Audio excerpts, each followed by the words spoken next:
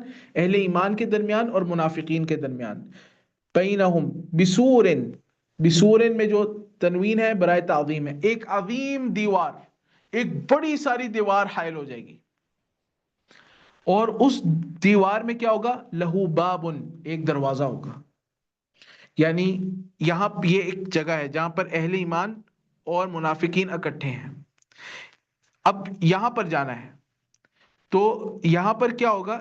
ایک دیوار آ جائے گی، بسورن ایک عظیم دیوار آ جائے گی، اس دیوار میں ایک دروازہ ہوگا، اہل ایمان اس دروازے سے یہاں پر آ جائیں گے، اور اس کے بعد یہ بند ہو جائے گا، بسورن لہو باب۔ اب باطنہ فی رحمہ، اب اس دیوار کا جو باطن ہے وہ یہ جگہ ہے، باطنہ فی رحمہ، اہل ایمان کی طرف والی جگہ، وہاں پر کیا ہوگی؟ رحمت ہوگی، وظاہرہ من قبلہ العذاب، اور اس کے ظاہر میں، وظاہرہ اس کے ظاہر میں، یعنی ظاہر یہ منافقین والی طرف والی جگہ ہے، وظاہرہ من قبلہ العذاب، اس دروازے کی طرف سے، من قبلی ای من قبل الباب یا من قبل السور، اس دیوار کے جو ظاہری جانب ہے اس طرف سے کیا ہوگا؟ ان کے لیے عذاب ہوگا، ان کے لیے عذاب ہوگا۔ تو منافقین کے پاس روشنی نہیں ہوگی تو پل صراط پہ کیسے چلیں گے؟ جہنم میں گر جائیں گے، والعیاذ باللہ من ذلک۔ اور پھر ان کے لیے جہنم میں بھی کون سا ٹھکانہ ہے؟ اللہ تعالیٰ نے فرمایا، ہاں اللہ تعالیٰ نے فرمایا کہ ان المنافقین فی الدرک الاسفل من النار، جہنم کے سب سے نچلے حصے میں، والعیاذ باللہ۔ ینادونہم، وہ آوازیں دیں گے منافقین اس وقت ان کو، یعنی اہل ایمان کو، الم نکم معکم، کیا ہم دنیا میں تمہارے ساتھ نہیں تھے؟ الم نکم معکم، کیا ہم تمہارے ساتھ نہیں تھے؟ ای فی الدنیا، دنیا میں۔ قالوا بلا، اہل ایمان آگے سے جواب کیا دیں گے؟ کیوں نہیں، تم دنیا میں ہمارے ساتھ تھے، بظاہر تم نے بھی کلمہ پڑھا تھا لیکن تمہارے اندر کفر تھا، وہ کفر کیا تھا؟ آگے اس کی وضاحت ہے، وَلَكِنَّكُمْ فَتَنْتُمْ أَنفُسَكُمْ، لیکن تم نے اپنے آپ کو فتنے میں مبتلا کیا، وَتَرَبَّصْتُمْ، اور تم انتظار کرتے رہے، وَتَرَبَّصْتُمْ، تم انتظار میں رہے کہ کب ان مسلمانوں پر کوئی آفت آ جائے، کب یہ ہلاک ہو جائیں، تم اسلام کی بربادی کے منتظر رہے اور مسلمانوں کی ہلاکت اور تباہی پر تم خوش ہوتے رہے، تم چاہتے تھے کہ مسلمانوں پر کوئی آفت آ جائے، تم نے تو اندر سے کلمہ پڑھا ہی نہیں تھا۔ وَارْتَبْتُمْ، اور پھر آگے فرمایا کہ تم شک میں مبتلا رہے، یعنی منافقین کے دلوں میں ریب ہوتا ہے، نفاق کی ایک بہت بڑی علامت کیا ہے؟ عقائد اسلامیہ کے بارے میں شک شک، شکوک و شبہات، منافقین آج بھی، اس زمانے کے جو منافقین تھے نا، وہ تو اس نفاق کو دل میں رکھتے تھے، ظاہر میں یہ باتیں نہیں کرتے تھے، جو ظاہر میں باتیں کرے اس کو اہل علم کہتے ہیں زندیق ہے، یعنی زندقت پھیلا رہے ہیں، یعنی ظاہراً شکوک و شبہات اسلام کے متعلق پھیلا رہے ہیں، اور کتنی کثرت ہے ہمارے اس زمانے میں ایسے لوگوں کی۔ وَارْتَبْتُمْ، اور تم ہاں شک میں مبتلا رہے، وَغَرَّتْكُمُ الْأَمَانِيَّةُ، اور تمہیں تمہاری آرزوؤں نے دھوکے میں ڈال دیا۔ آرزویں، منافقین کے پاس کیا ہوتی ہیں؟ جھوٹی آرزویں، امانی جھوٹی آرزو کو کہتے ہیں، تمہیں تمہاری آرزوؤں نے ہاں دھوکے میں ڈال دیا۔ وَغَرَّكُمْ بِاللَّهِ الْغُرُورُ، وَغَرَّكُمْ بِاللَّهِ الْغَرُورُ، اور تمہیں اللہ کے متعلق دھوکے میں ڈال دیا، کس نے؟ الغرور نے۔ ایک ہوتا ہے غرور، غین پر ضمہ، غین پر پیش، اور ایک ہے غین پر زبر، غرور۔ غرور کہتے ہیں ہاں دھوکے کو، غرور، ہاں وَمَا الْحَيَاةُ الدُّنْيَا إِلَّا مَتَاعُ الْغُرُورِ، وہاں پر غین پر پیش ہے، اور دنیا کی زندگی نہیں ہے مگر دھوکے کا سامان۔ اور ایک ہے غرور، غرور، غرور کہا جاتا ہے ہاں دھوکہ دینے والے، بہت زیادہ دھوکہ دینے والے کو، ہاں صفت مشبہ کا صیغہ ہے، ہاں اور اس میں مبالغے کا معنی بھی پایا جاتا ہے، غرور بہت زیادہ دھوکہ دینے والے کو، ہاں والے کو کہا جاتا ہے غرور، اور یہ کون ہے؟ شیطان۔ تمہیں اللہ کے متعلق بہت زیادہ دھوکہ دینے والے یعنی شیطان نے دھوکے میں مبتلا کر دیا۔ تو یہ منافقین فتنے میں مبتلا ہوتے ہیں، منافقین کی یہ صفات ہیں، دنیا میں فتنے میں مبتلا ہوتے ہیں، اہل ایمان کے اوپر آفات کا آنے کا انتظار کرتے ہیں، دین کی جو ترقی ہے وہ پسند نہیں کرتے ہیں، اور اسی طریقے سے ریب کا، شک و شبہات کا شکار ہوتے ہیں، اور دوسروں کو بھی شکوک و شبہات کا شکار کرتے ہیں، جھوٹی آرزوؤں کے پیچھے بھاگتے ہیں، جو حقیقت ہے اس سے غافل رہتے ہیں، اور شیطان کے دھوکے میں مبتلا ہوتے ہیں۔ وغرکم باللہ الغرور، یہ منافقین کی صفات ہے۔ اور ایک آیت کا ایک حصہ اس کی تفسیر رہ گئی، فرمایا کہ وغرتکم الامانیہ، اور تمہیں جھوٹی آرزوؤں نے ہاں کس میں ڈال دیا؟ تمہیں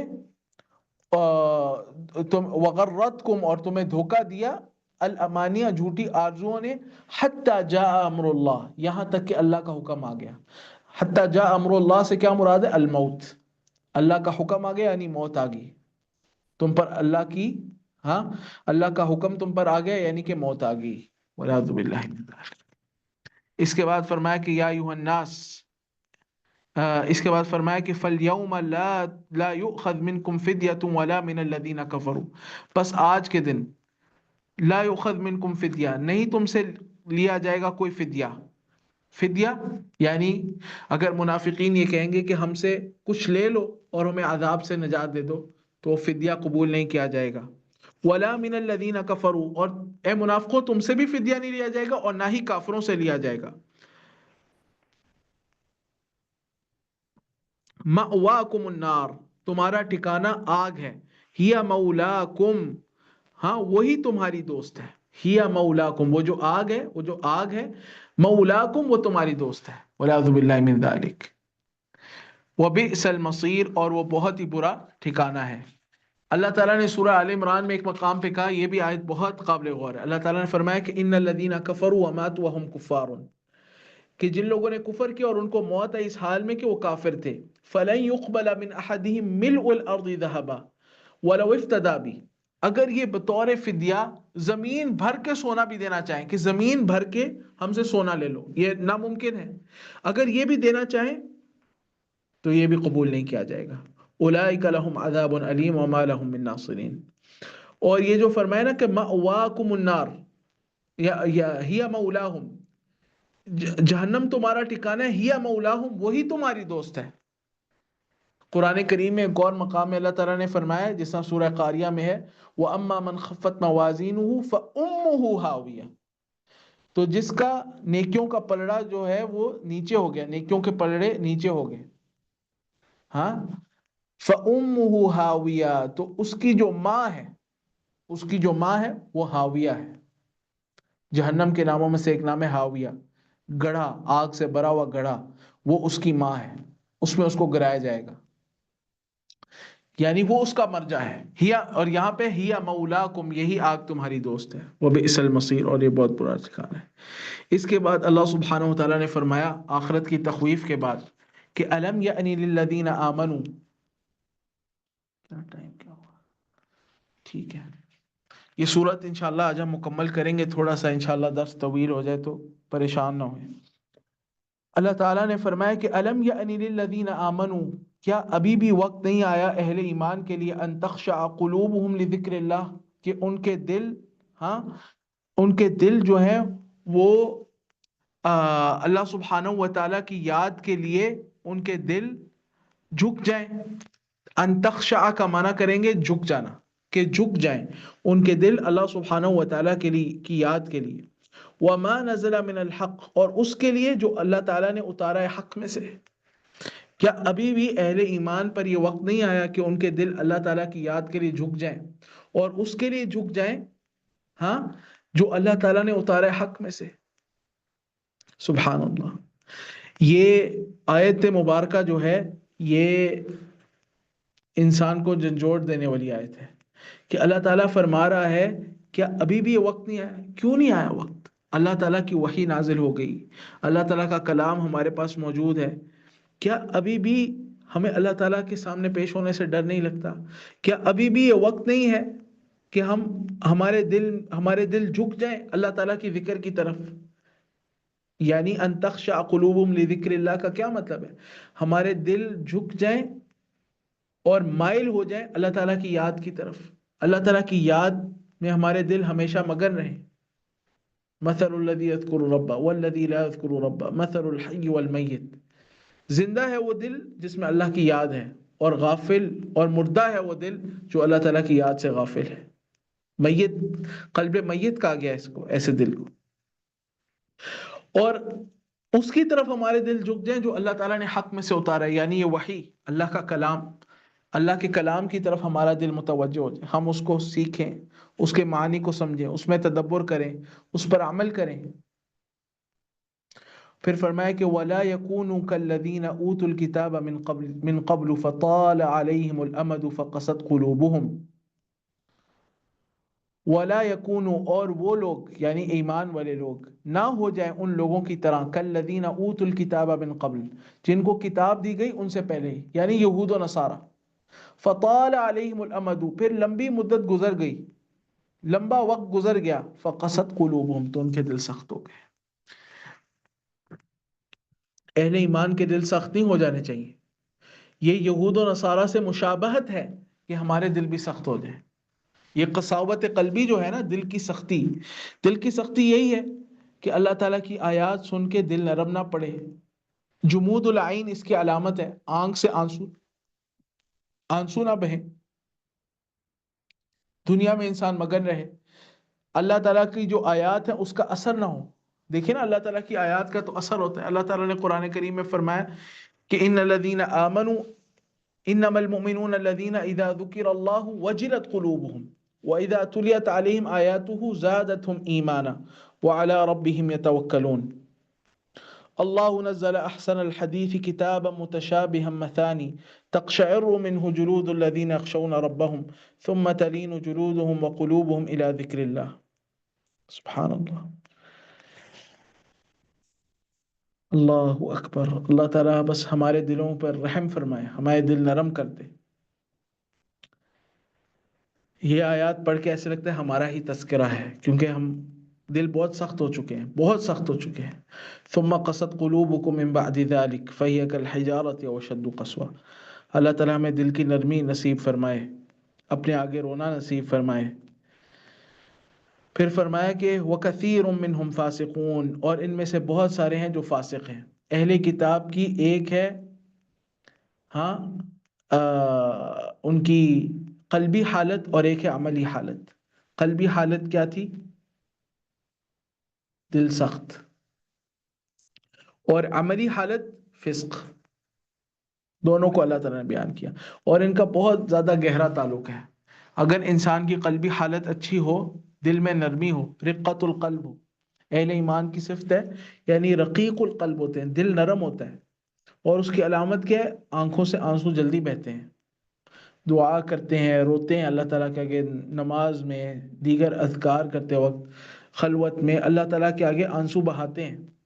سلف اپنے بستروں پر رویا کرتے تھے، اپنے سبحان اللہ ان کے تکیے گھیلے ہوتے تھے، اپنے تکیوں پر سر رکھ کے رویا کرتے تھے. اللہ تعالیٰ بس ہمیں اس کی توفیق دے. اللہ اکبر. تو وَكَثِيرٌ مِّنْهُمْ فَاسِقٌ، ایک جو انسان کی قلبی حالت ہوتی ہے اس کا بہت گہرا تعلق ہوتا ہے اس کی عملی حالت سے. اگر ہماری قلبی حالت ٹھیک ہو جائے، واللہ العظیم ہماری عملی حالت بھی ٹھیک ہو جائے گی. اپنے قلب پر محنت کریں، قلب پر محنت کرنے کی بہت زیادہ ضرورت ہے. اپنے دل کی اصلاح کرنے کی کوشش کریں. پھر اللہ تعالیٰ نے اس کے بعد فرمایا کہ اعلموا، جان لو کہ ان اللہ یحیی الارض بعد موتها، کہ اللہ تعالیٰ زمین کو زندہ کر دیتا ہے اس کی موت کے بعد. قد بینا لکم الآیات لعلکم تعقلون، یقیناً اس نے بیان کر دیا تمہارے لیے اپنی آیات کو تاکہ تم عقل سے کام لو، تاکہ تم سمجھو. اب اللہ سبحانہ و تعالیٰ نے یہ کیوں ذکر کیا کہ اللہ تعالیٰ زمین کو زندہ کر دیتا ہے اس کے مردہ ہونے کے بعد؟ زمین کا مردہ یہی ہے کہ اس سے کچھ اگ نہ سکے. پھر بارش ہوتی ہے، زمین سے کھیتیاں اگنے لگ جاتی ہیں، زمین کو اللہ تعالیٰ زندگی بخشتا ہے. تو اللہ تعالیٰ جو مردہ بنجر زمین کو حیات بخش سکتا ہے، اور بخشنے پر قادر ہے، اور انسان اس کا مشاہدہ کرتا ہے، سبزی اور سبزہ آ جاتا ہے اور ہریالی آ جاتی ہے وہ اس جگہ پہ جو بالکل بنجر تھی، اور ایسا ہوتا ہے اور ہمارا مشاہدہ ہے، اور اللہ سبحانہ و تعالیٰ اس پر قادر ہے۔ تو اللہ تعالیٰ نے یہاں پر مفسرین کہتے ہیں کہ اللہ تعالیٰ نے امید دلائی ہے اہل ایمان کو کہ اگر تمہارے دل بھی سخت ہو گئے ہیں تو اللہ تعالیٰ تمہارے سخت دلوں کو، مردہ دلوں کو بھی زندہ کرنے پر قادر ہے۔ اس سے دعا کرو کہ وہ تمہارے دلوں کو زندہ کر دے، تمہیں ایک حقیقی دل دے، جس کے بارے میں فرمایا کہ ان فی ذلک لذکری لمن کان له قلب۔ یہ قرآن البتہ نصیحت ہے کس کے لیے؟ جس کے پاس دل ہو۔ دل تو سب کے پاس ہے، مراد ہے حقیقی دل ہو جو قلب کہلانے کا مستحق ہے، زندہ دل، القلب الحی، وہ دل جو کہ زندہ ہے، حیات والا ہے، ایمان والا ہے، تازگی والا ہے، رونق ہے اس میں، ایمان کی نور ہے۔ سبحان اللہ۔ اور دیکھیں آگے اللہ تعالیٰ نے اس حیات کو حاصل کرنے کا سبب بھی بیان کر دیا، قد بینا لکم الآیات، ہم نے خوب واضح کر دی ہیں تمہارے لیے اپنی آیات تاکہ تم عقل سے کام لو۔ التفکر فی آیات اللہ، یہ حیات القلوب کا سبب ہے، اللہ تعالیٰ کی آیات میں غور و فکر کرنا۔ اس کے بعد فرمایا کہ ان المصدقین والمصدقات، اللہ تعالیٰ کی راہ میں کثرت سے خرچ کرنے والے مرد اور کثرت سے خرچ کرنے والی عورتیں، وہ اقرض اللہ قرضا حسنا، اور اللہ کو قرض حسنا دینے والے لوگ، یضاعف لهم، اللہ تعالیٰ ان کے اجر کو بڑھاتا ہے، کئی گنا کر دیتا ہے، وَلَهُمْ أَجْرٌ کریم، اور ان کے لیے بہت ہی عزت اور شرف والی والا اجر ہے۔ اجر کریم وہی ہے جنت جو اللہ سبحانہ و تعالیٰ دے گا، ما لا عین رأت ولا اذن سمعت ولا خطر علی قلب بشر۔ یہ دوبارہ انفاق فی سبیل اللہ کی طرف ترغیب ہے۔ اس صورت میں کئی طریقے سے اللہ سبحانہ و تعالیٰ نے انفاق فی سبیل اللہ کی رغبت دلائی ہے اور اس کو قرض حسنہ بھی قرار دیا ہے۔ اس کے بعد فرمایا والذین آمنوا باللہ ورسولہ، وہ لوگ جو اللہ پر اور اس کے رسولوں پر ایمان لائے، اولئک هم الصدیقون، یہی صدیق لوگ ہیں، سچے لوگ ہیں، والشہداء عند ربہم، اور شہداء ہیں اپنے رب کے ہاں، لہم اجرہم ونورہم، ان کے لیے ان کا اجر ہے اور ان کا نور ہے، والذین کفروا وکذبوا بآیاتنا اولئک اصحاب الجحیم، اور جن لوگوں نے کفر کیا اور جھٹلایا ہماری آیات کو، یہ جہنم والے لوگ ہیں۔ صدیق لوگ جو اللہ اور اس کے رسول پر ایمان لائے، یہ صدیق ہیں اور شہداء ہیں، انہی میں سے اللہ تعالیٰ صدیق بناتا ہے اور شہید بناتا ہے۔ شہید تو واضح ہے، اللہ تعالیٰ ان کو شہادت کا درجہ دیتا ہے، جیسا کہ حدیث میں ہے کہ ان فی الجنت مئۃ درجہ، جنت میں 100 درجے ہیں، ما بین الدرجتین کما بین السماء والارض، ہر درجے کے درمیان اتنا فاصلہ ہے جتنا آسمان اور زمین کے درمیان ہے۔ اعد اللہ للمجاہدین فی سبیلی، اللہ تعالیٰ نے اسے جہاد فی سبیل اللہ کرنے والوں کے لیے تیار کیا ہے، شہداء کے لیے تیار کیا ہے۔ سبحان اللہ، یہ تو شہداء کا مقام ہے۔ اور پھر جو صدیق لوگ ہیں، یہ وہ لوگ ہیں جو شہداء سے بھی اعلیٰ ان کا مقام ہے، یعنی صدیق وہ لوگ ہیں جو ایمان کے مراتب کے کمال تک پہنچ گئے ہیں، جنہوں نے اپنے ایمان کو کامل بنایا ہے۔ اس کے بعد فرمایا کہ والذین کفروا وکذبوا بآیاتنا اولئک اصحاب الجحیم، جو ہماری آیات کو جھٹلاتے ہیں اور ان کی تکذیب کرتے ہیں، کفر کرتے ہیں اور ہماری آیات کو جھٹلاتے ہیں، اولئک اصحاب الجحیم، یہ جہنم والے لوگ ہیں، یہ جہنم والے لوگ ہیں، یعنی نہ ان کے لیے نور ہے نہ ان کے لیے اجر ہے، اجر صرف صدیقین کے لیے اور شہداء کے لیے، ایمان والوں کے لیے ہے۔ اس کے بعد فرمایا کہ اعلموا انما الحیات الدنیا لعب ولہو وزینۃ وتفاخر بینکم وتکاثر فی الاموال والاولاد۔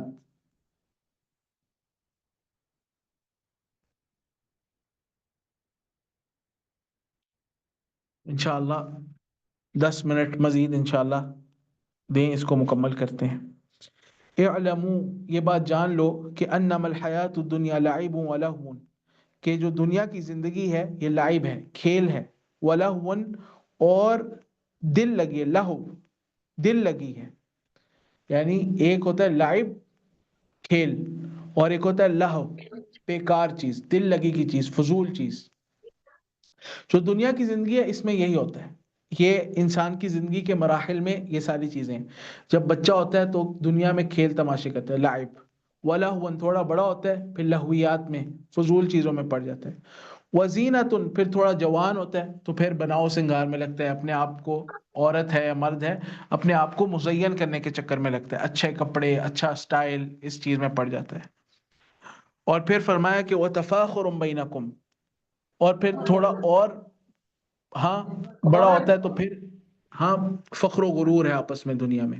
اس میں کیا ہوتا ہے، میرے پاس یہ ڈگری ہے، میرے پاس اتنا علم ہے، میرے پاس یہ جاب ہے، میں یہ کام کرتا ہوں، ایک فخر و غرور ہے۔ اس کے بعد کیا ہے، وَتَكَاثُرٌ فِي الْأَمْوَالِ وَالْأَوْلَادِ، پھر آگے شادی ہو جاتی ہے، پھر مقابلہ ہوتا ہے۔ جاہلیت میں تو یہ تھا کہ کس کے زیادہ بچے ہوتے ہیں، کس کے زیادہ بیٹے ہیں، اولاد کس کی زیادہ، اور بیٹے خصوصاً، اور اسی طریقے سے کس کے پاس زیادہ مال ہے۔ تو ہمارے ہاں انگریز نے سبق پڑھا دیا کہ اولاد کم ہی اچھی، تو اب ہمارے ہاں تکاثر ہے مال میں، اولاد کے لیے، اولاد کے لیے کتنا کسی کے پاس کتنا زیادہ مال ہے، تو اس میں آپس میں مقابلہ ہے۔ پھر فرمایا کہ دنیا کی زندگی تو یہی ہے، کمثل غیث، اس کی مثال کیسے ہے، بارش کی مثال، اعجب الکفار نباتہ، کہ جب بارش برستی ہے تو جو کافر ہے، یہاں پہ کفار سے مراد کیا ہے، یعنی جو یعنی مزارع ہے، یعنی کاشتکار ہے، وہ مراد ہے، یعنی کاشتکار کو کھیتی جو ہے وہ اچھی لگتی ہے۔ اعجب الکفار نباتہ، اس بارش کی مثال ہے کہ جب وہ برستی ہے تو اس سے جو کھیتی نکلتی ہے وہ جو کاشتکار ہے اس کو بڑی اچھی لگتی ہے۔ ثم یہیج، پھر وہ کھیتی پک جاتی ہے، فتراہ مصفرا، پھر تو اسے دیکھتا ہے کہ وہ زرد ہو رہی ہے، ثم یکون حطاما، پھر وہ چورا چورا بن جاتی ہے۔ یعنی دنیا کی مثال اس کھیتی کی طرح ہے، یہ جب بارش ہوتی ہے اور کھیتی اگتی ہے تو جو کاشتکار ہوتا ہے اس کو بہت اچھی لگتی ہے، وہ اس کا دل خوش ہو جاتا ہے، پھر یہ کھیتی پک جاتی ہے، ہاں پھر یہ زرد ہو جاتی ہے، پھر یہ چورا چورا ہو جاتی ہے، کھیتی ختم ہو گئی، وہ لہلہاتی کھیتی اب وہ چورا چورا ہو چکی ہے۔ سبحان اللہ، یہ دنیا کی بھی زندگی ایسے ہی ہے۔ یہ جب انسان کو دنیا مل رہی ہوتی ہے، دنیا کی لذتوں میں ہوتا ہے، خواہشات میں ہوتا ہے، اور دنیا کی جو چمک ہے اور رونق ہے وہ اس کو متاثر کر رہی ہوتی ہے، اور وہ سمجھتا ہے کہ وہ تو یہیں پر ہی جیسے رہے گا، اچانک موت آتی ہے اور یہ ساری جو دنیا کی چمک دمک ہے ختم ہو جاتی ہے۔ یہی معاملہ ہے۔ پھر فرمایا کہ پھر آخرت ہے اس کے بعد، وَفِي الْآخِرَةِ عَذَابٌ شَدِيدٌ، اور آخرت میں نافرمانوں کے لیے عذاب شدید ہے، وَمَغْفِرَةٌ مِّنَ اللَّهِ، اور اللہ کی مغفرت بھی آخرت میں ہے، یعنی اہل ایمان کے لیے، وَرِضْوَانٌ، اور اس کی رضا۔ اور دنیا کی زندگی کے بارے میں پھر جو اصول دیا وہ یہ ہے کہ وَمَا الْحَيَاةُ الدُّنْيَا إِلَّا مَتَاعُ الْغُرُورِ، اور دنیا کی زندگی نہیں ہے مگر دھوکے کا سامان، یہ سب دھوکا ہے۔ یہ دنیا، اس میں ظاہراً اللہ تعالیٰ نے کشش رکھی ہے، ایک اٹریکشن رکھی ہے، یہ اپنی طرف کھینچتی ہے، لیکن یہ دھوکا ہے، کیونکہ یہ کچھ بھی نہیں، حقیقت تو آخرت کی زندگی ہے، یہ بس ہمیں نظر آتی ہے، آخرت ہمیں نظر نہیں آتی تو ہم اس سے دھوکا کھا جاتے ہیں۔ پھر اس کے بعد فرمایا کہ سابقو الی مغفرۃ من ربکم، اس دنیا سے دھوکا نہ کھاؤ، تم بھاگو، آپس میں ایک دوسرے سے مقابلہ کرو اور آگے نکلو اللہ تعالیٰ کی مغفرت کی طرف، اپنے رب کی مغفرت کی طرف۔ وَجَنَّةٍ عَرْضُهَا كَعَرْضِ السَّمَاءِ وَالْأَرْضِ، اور اس جنت کی طرف کہ جس کی جو چوڑائی ہے، كَعَرْضِ السَّمَاءِ وَالْأَرْضِ، آسمان اور زمین کی چوڑائی کے برابر ہے، اور یہاں سے آسمان سے مراد سارے آسمان ہیں، كَعَرْضِ السَّمَاوَاتِ وَالْأَرْضِ، ساتوں آسمان اور ساتوں زمین مراد ہیں، ان کی چوڑائی کے برابر ہے، 14 طبقے برابر ہے۔ وَعِدَّتْ لِلَّذِينَ آمَنُوا بِاللَّهِ وَرُسُولِهِ، یہ جنت کن کے لیے تیار کی گئی ہے؟ ان لوگوں کے لیے تیار کی گئی ہے جو اللہ اور اس کے رسول پر ایمان لاتے ہیں اور اس کے رسولوں پر ایمان لاتے ہیں۔ ذَلِكَ فَضْلُ اللَّهِ، یہ اللہ تعالیٰ کا فضل ہے، جنت اللہ تعالیٰ کا فضل ہے۔ يُؤْتِيهِ مَن يَشَاءُ، اللہ تعالیٰ جس کو چاہتا ہے وہ عطا کرتا ہے، وَاللَّهُ ذُو الْفَضْلِ الْعَظِيمِ، اور اللہ تعالیٰ عظیم فضل والا ہے، جس کو چاہتا ہے اللہ تعالیٰ عطا کرتا ہے، یعنی جو اللہ تعالیٰ کی، یعنی اللہ تعالیٰ نے جو اسباب بتائے جو ان کو اختیار کرتا ہے اللہ تعالیٰ اس کو دیتا ہے۔ اور جنت اللہ تعالیٰ کے فضل سے مل سکتی ہے، عدل سے نہیں مل سکتی۔ عدل، اگر اللہ تعالیٰ عدل کرے تو ہر ایک جہنم میں جائے، حتیٰ کہ نبی کریم صلی اللہ علیہ وسلم نے ایک حدیث میں فرمایا کہ لن يدخل احدا عمله الجنہ، کسی کا عمل اس کو جنت میں داخل نہیں کر سکتا. تو صحابہ نے کہا ولا انت یا رسول اللہ، اے اللہ کے رسول آپ کا بھی عمل آپ کو جنت میں داخل نہیں کر سکتا. یہ دیکھیے انبیاء بھی جنت میں داخلے کے لیے اللہ کے فضل کے محتاج ہیں، عدل سے انبیاء بھی جنت میں نہیں جا سکتے. فرمایا کہ لا ولا انا، میرا عمل بھی مجھے جنت میں داخل نہیں کر سکتا. اگر اللہ عدل کرنے پر آئے تو انبیاء بھی جنت میں داخل نہیں ہوں گے، اللہ کے فضل سے ہر ایک جنت میں داخل ہوگا. الا ان يتغمدني الله بفضل ورحمہ، الا یہ کہ اللہ تعالیٰ مجھے اپنے فضل اور رحمت سے ڈھانپ لے، پھر میں جنت میں داخل ہوں. تو جنت یہ دار الفضل ہے، اللہ تعالیٰ کے فضل کا گھر ہے. اس کے بعد فرمایا کہ ما اصاب من مصیبت فی الارض ولا فی انفسکم، نہیں چھوتی من مصیبت کوئی مصیبت فی الارض زمین میں، یعنی زمین میں کوئی آفت نہیں آتی، کوئی زلزلہ، کوئی سیلاب، اسی طریقے سے آگ لگنا، اسی طریقے سے کیا کہتے ہیں قحط پڑ جانا، زمین میں کوئی آفت نہیں آتی. ولا فی انفسکم، اور نہ تمہارے نفسوں میں، یعنی موت، بیماری وغیرہ. الا فی کتاب من قبل ان نبرہا، مگر یہ کہ وہ ایک کتاب میں ہے، لوح محفوظ میں ہے. کتاب سے مراد ہے لوح محفوظ. الا یہ کہ وہ لوح محفوظ میں لکھی ہوئی ہے، مکتوب ہے.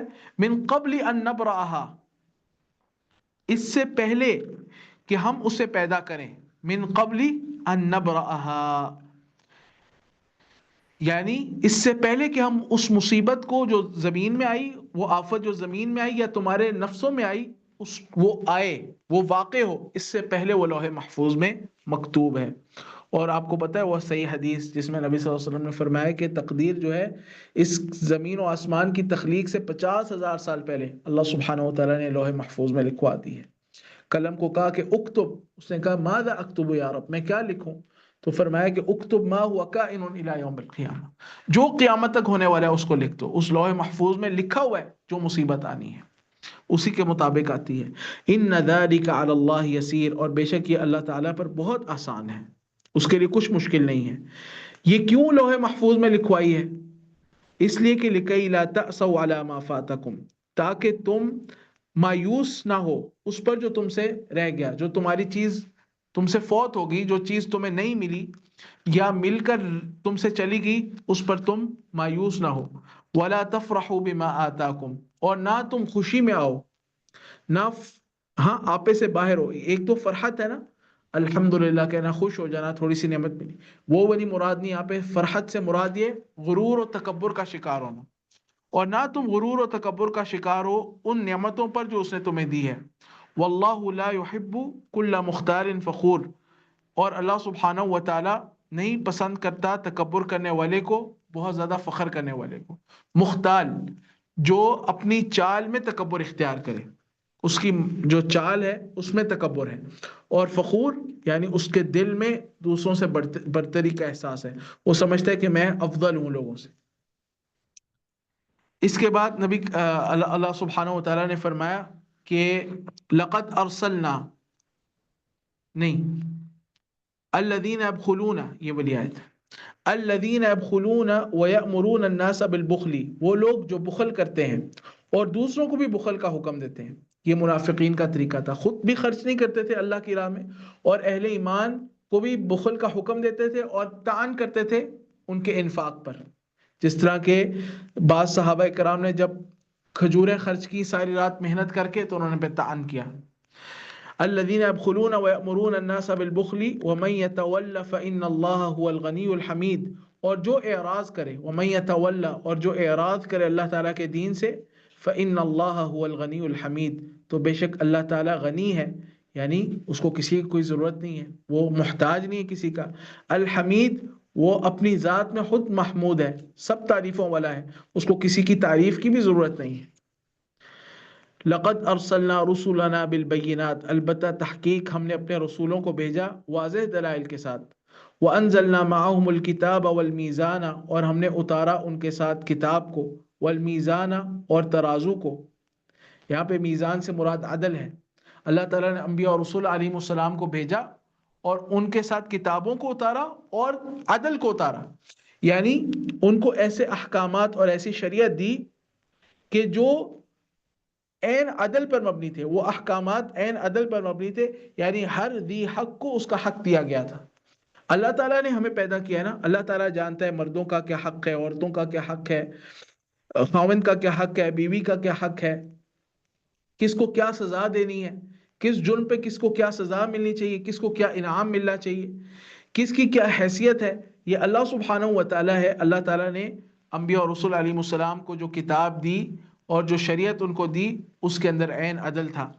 لیقوم الناس بالقسط، کیوں اللہ تعالیٰ نے کتاب دی اور عدل کو اتارا، ایک نظام عدل کو اتارا؟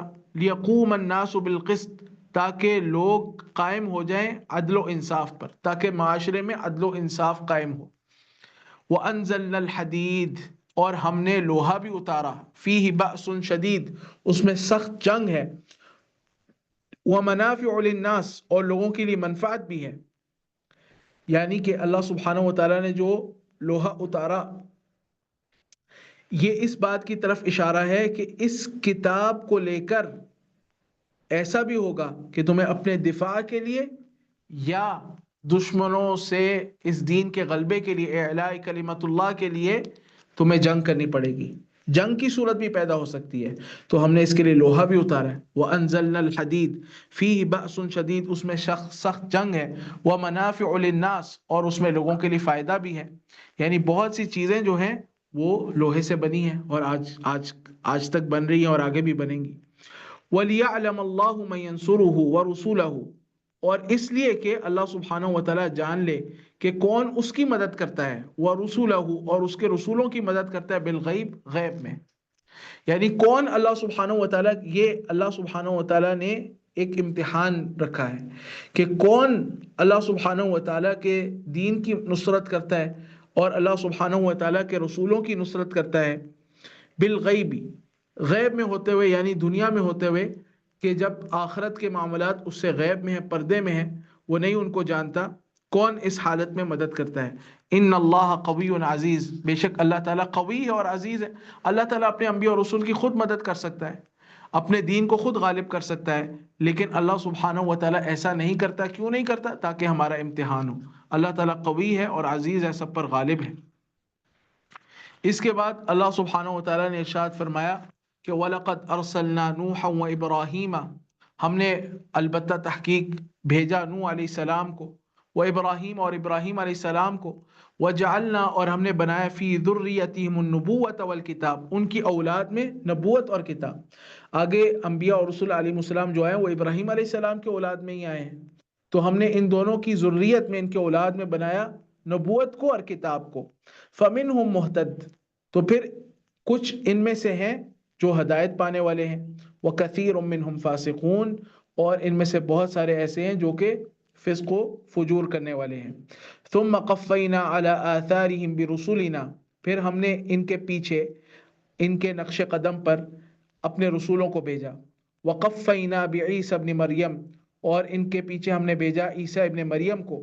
وآتیناہ الانجیل، اور ہم نے اسے انجیل عطا کی۔ وجعلنا فی قلوب الذین اتبعوہ رأفۃ ورحمہ، اور ہم نے رکھ دی ان لوگوں کے دلوں میں جنہوں نے اس کی پیروی کی، یعنی عیسیٰ علیہ السلام کی، جو عیسیٰ علیہ السلام کے متبعین تھے، رأفۃ ورحمہ، نرمی اور رحمت، رأفت اور رحمت، رأفت اور رحمت یعنی شفقت اور رحمت، اور رأفت اور رحمت کا جو فرق ہے وہ میں آپ کو پہلے بتا چکا ہوں۔ وَرَهْبَانِيَةً ابْتَدَعُوهَا، اور رہبانیت وہ چیز ہے جسے انہوں نے ایجاد کر لیا۔ وَرَهْبَانِيَةً ابْتَدَعُوهَا، اور رہبانیت وہ چیز ہے جسے انہوں نے ایجاد کر لیا۔ رہبانیت کیا ہے؟ ترک دنیا کا نام ہے رہبانیت، یعنی انہوں نے دنیا کو ترک کر دیا کہ ہم شادی نہیں کریں گے، ہم جو ہے وہ جسمانی تعلقات قائم نہیں کریں گے، ہم اسی طریقے سے تجارت نہیں کریں گے، معاش کا بندوبست نہیں کریں گے، ہم غاروں میں جائیں گے، ہم عبادت میں مصروف رہیں گے، وغیرہ وغیرہ، اس طرح کی انہوں نے تصورات ایجاد کر لیے۔ وَرَهْبَانِيَةً ابْتَدَعُوهَا مَا كَتَبْنَاهَا عَلَيْهِمْ، اب اللہ سبحانہ و تعالیٰ نے رد کیا ہے کہ رہبانیت ہم نے ان پر نہیں لکھی تھی، یعنی یہ ہماری شریعت نہیں تھی، ہمارا حکم نہیں تھا رہبانیت۔ انہوں نے اس کو ایجاد کیوں کیا؟ إِلَّا ابْتِغَاءَ رِضْوَانِ اللَّهِ، اللہ تعالیٰ کی رضا کو تلاش کرنے کے لیے۔ پھر اللہ تعالیٰ نے رد کیا، فَمَا رَعَوْهَا حَقَّ رِعَایَتِهَا، پھر نہیں انہوں نے اس رہبانیت کی بھی رعایت کی جیسے اس کا حق تھا۔ یعنی ایک چیز خود ایجاد کی پھر خود ہی اس پر عمل نہیں کر سکے. دو طرح اللہ تعالیٰ نے رہبانیت کا رد کیا ہے. نمبر ایک، ما کتبناها علیہم، ہم نے اس کو ان پر لازم نہیں کیا تھا، یہ ہماری طرف سے نازل شدہ حکم ہی نہیں تھا. اور دوسرا رد یہ کیا کہ چلو ٹھیک ہے خود ایجاد بھی کیا، فما رعوها حق رعایتها، تو پھر یہ اس کی حق رعایت ہی نہیں کر سکے، جیسے کہ حق تھا اس کی رعایت کرنے کا وہ نہیں کر سکے، یعنی اس کو برت ہی نہیں سکے. پھر یہی معاملہ ہے، جب انسان بدعت میں واقع ہوتا ہے تو دین میں شدت پیدا کرتا ہے، جب دین میں شدت پیدا کرتا ہے پھر آہستہ آہستہ اس کو ترک کر دیتا ہے. بدعات عموماً ترک ہوتی ہے. دیکھیں جو اصل دین ہے نبی صلی اللہ علیہ وسلم کے عہد سے اب تک لوگ اس پر عمل کرتے آ رہے ہیں، لیکن کتنی بدعات تھیں جن پر کل عمل ہوتا تھا آج عمل نہیں ہوتا، اور آج جو بدعات ہیں کل ان پر عمل نہیں ہوگا، اس کے بعد جو بدعات آئیں گی آج ان پر عمل نہیں ہو رہا. تو بدعات پر عمل جو ہے وہ انسان ترک کر دیتا ہے. اس کے بعد فرمایا کہ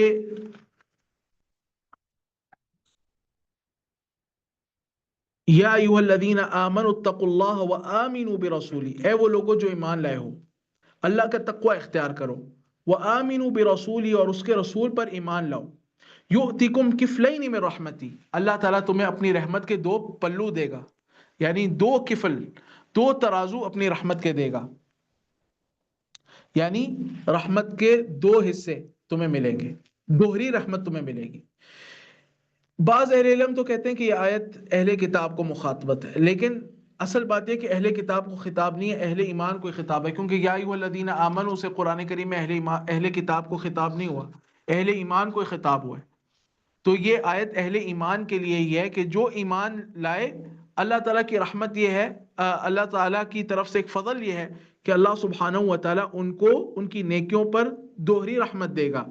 وَيَجْعَلْ لَكُمْ نُورًا، اور تمہارے لیے ایک نور بنا دے گا، تمشون بِهِ، جس کے ساتھ تم چلو گے، یعنی تمہیں بصیرت دے گا، معنوی طور پر ایک نور ہوگا، فراست ہوگی تمہارے پاس، حق اور باطل کی ایک پہچان ہوگی. وَيَغْفِرْ لَكُمْ، اور اللہ تعالیٰ تمہیں بخش دے گا. وَاللَّهُ غَفُورٌ رَحِيمٌ، اور اللہ تعالیٰ خوب بخشنے والا ہے اور رحم کرنے والا ہے. لِأَلَّا يَعْلَمَ أَهْلُ الْكِتَابِ أَلَّا يَقْدِرُونَ عَلَى شَيْءٍ مِّن فَضْلِ اللَّهِ، لِأَلَّا يَعْلَمَ، تاکہ نہ جانے. لفظی ترجمہ تو یوں ہوگا لیکن یہ درست نہیں ہے. صحیح اس کا ترجمہ اگر ہم کریں تو وہ یوں ہوگا، تاکہ جان لے اہل کتاب، تاکہ اہل کتاب جان لیں. یہ جو لا ہے یہ زائدہ ہے، لیکن اس سے کلام میں تاکید پیدا ہو رہی ہے.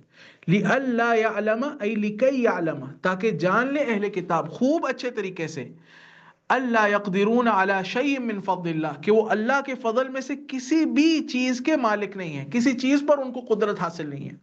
اہل کتاب سمجھتے تھے کہ ہم اللہ تعالیٰ کے فضل کے مالک ہیں، اور اللہ تعالیٰ کا فضل ہمارے ساتھ ہی خاص ہے.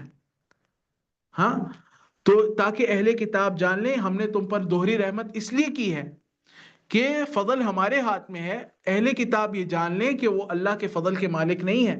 وَأَنَّ الْفَضْلَ بِيَدِ اللَّهِ، اور فضل اللہ تعالیٰ کے ہاتھ میں ہے. يُؤْتِيهِ مَن يَشَاءُ، اللہ تعالیٰ جسے چاہتا ہے اسے عطا کرتا ہے. وَاللَّهُ ذُو الْفَضْلِ الْعَظِيمِ، اور اللہ سبحانہ و تعالیٰ عظیم فضل والا ہے، بہت عظیم فضل والا ہے. تو اس صورت کا یہ ہم نے مختصر ایک ترجمہ ہی تقریباً آخر میں کیا ہے.